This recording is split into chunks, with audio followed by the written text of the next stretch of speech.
उत्तर प्रदेशના સમાજવાદી પાર્ટીના સાંસદ રામજીલાલ સુમને પ્રતાપી રાજા મહારાણા સાંગા અંગે વિવાદિત નિવેદન આપ્યું હતું, જેનો ઠેર ઠેર વિરોધ કરવામાં આવી રહ્યો છે। ત્યારે ભરૂચ ક્ષત્રિય કરણી સેના દ્વારા પણ ભરૂચ શહેરમાં કલેક્ટર કચેરી ખાતે વિરોધ પ્રદર્શન યોજાયું હતું, જેમાં કરણી સેના દ્વારા સાંસદ રામજીલાલ સુમનના વિરોધમાં ભારે સૂત્રોચ્ચાર કરીને વાતાવરણ ગજવી મૂક્યું હતું।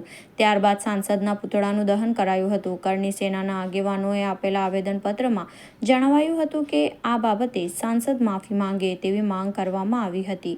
અત્રે ઉલ્લેખનીય છે કે તાજેતરમાં સાંસદ સુમનનો એક વિડીયો સામે આવ્યો હતો, જેમાં તે કહેતા સાંભળવા મળે છે કે રાણા સાંગા એક દેશદ્રોહી હતા, જેણે બાબરને ઇબ્રાહિમ લોદીને હરાવવા માટે બોલાવ્યો હતો।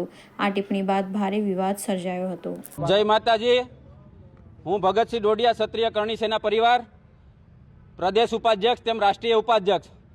તાજેતરમાં ઉત્તર પ્રદેશના સાંસદ એવા લાલજીલાલ રામજીલાલ સુમનજી દ્વારા જે રીતના રાણા સાંગા અમારા મહારાણા વિશે જે અભદ્ર ટિપ્પણી કરવામાં આવી છે લોકસભામાં, એ નિંદનીય છે અને એ માફી માગે।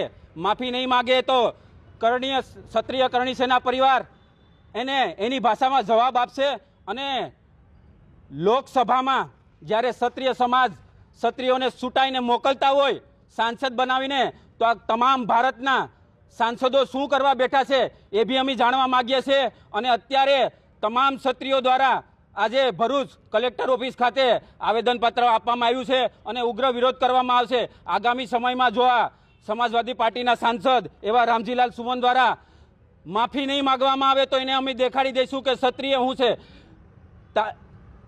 આપણા રાણા સાંગા દ્વારા જે તે ટાઈમે ક્ષત્રિય તેમજ હિન્દુત્વ માટે સૌથી વધારે યુદ્ધ કરવામાં આવ્યા અને મુગલ સામે એ સૌથી વધારે યુદ્ધ જીતેલા હતા, તો પણ આવી અભદ્ર ટિપ્પણી કરવા બાબત લાલજીલાલ સુમન માફી માગે।